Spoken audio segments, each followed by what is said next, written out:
Waistlines, Wisdom, and the Funk of Fellowship by Kateb Nuri Alim Shunar.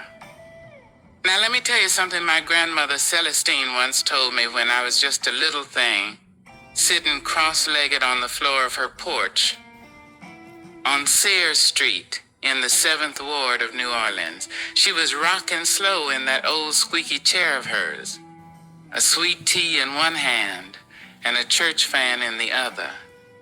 The sun was low, the air thick, like a roux on the stove. And she looked out over the yard with that gleam in her eye, the one that meant a tale was coming. "Baby," she said, "you don't know nothing about community till you seen folks come together with nothing but music, mustard greens, and love. Let me tell you about the time we threw a waistline party back in the summer of '76. Ooh, child, it was hotter than the devil's armpit, but our spirits was cool." She rocked a little, smiled wide. It was a rent crisis. Jenkins' family, they was struggling. But we ain't let our own fall. No, sir. Odessa, bless her bold behind, said we was gonna raise that money with style. So she cooked up the idea of a waistline party. She laughed low and gave a side glance. "Yes, Lord, a waistline party. The smaller your waist, the cheaper you got in." Which meant all the ladies were starving themselves for 2 days and wearing tight girdles like salvation depended on it. We was in that yard counting inches like we was weighing produce. Miss Odessa come out wearing this lemon yellow jumpsuit so tight it looked like her body was holding its breath.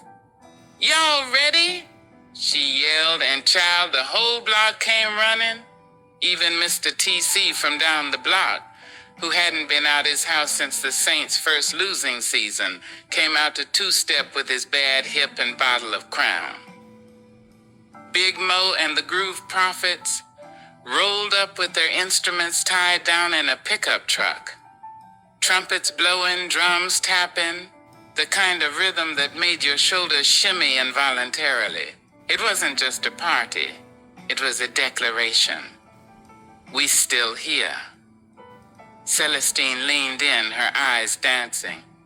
"Child, the dancing?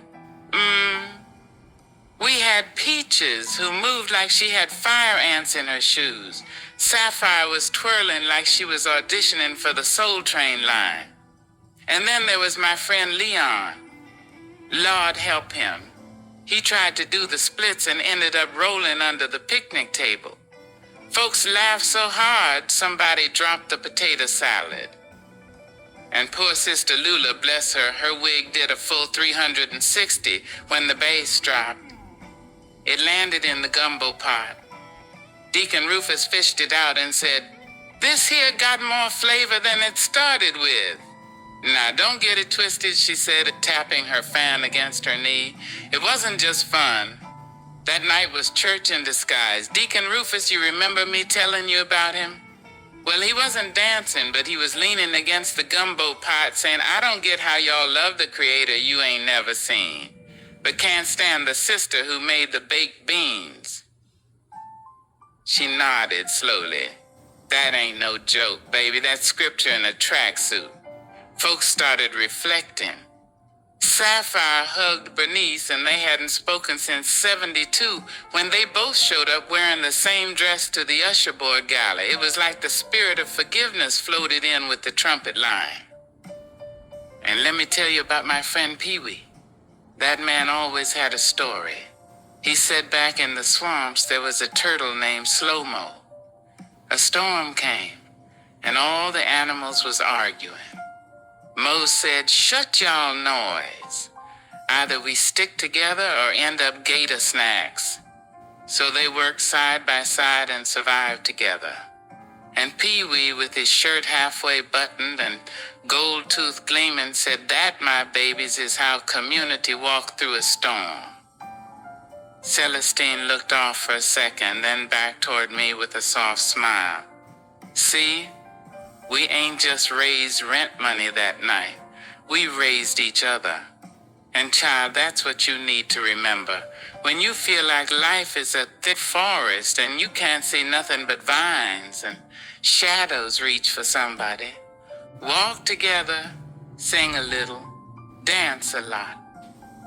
She took a slow sip of her tea, then chuckled low. And let me not forget, baby, we had the second line rolled through that night too. Band had just taken a break when down the block come Cousin Junebug leading a brass band with a tambourine in one hand and a turkey neck in the other. Folks just fell in line behind them like it was Super Sunday. Feathers, sequins, people dancing like the rent already got paid and the Saints won the Super Bowl in the same breath. She shook her head, laughing. Old Miss Hattie twirled her parasol like she was 20 years younger. Somebody threw her a handkerchief and she waved it like it was a holy banner. People were shouting and dancing in the street like joy was on sale for 2 for 1. Then came Cousin T-Bone, hollering about the CIA using pigeons to spy on black folks. He was wearing a tinfoil hat and passing out church fans with the words, "Watch the skies," printed in glitter. He danced anyway, tinfoil and all. Nobody judged him. He was family. That was the point. Celestine smiled again, a far-off look in her eyes. Somebody stepped on my foot. I lost my shoe, but didn't care because the music got me floating. That band hit a note so sweet. Folks forgot they had problems. That child was the medicine. And it didn't come in no bottle. It came in rhythm and togetherness. So, she said, settling deeper in her chair, never forget that story. The Creator put us here to love, not just from a distance, not just in theory, but up close mess and all. And child, when it gets tough out there, remember the Jenkins family, the Waistline party, the pigeons, and a whole block dancing their troubles away together. She reached over, gently tapped my knee, and smiled. And when that beat drops, you know what to do. Dance.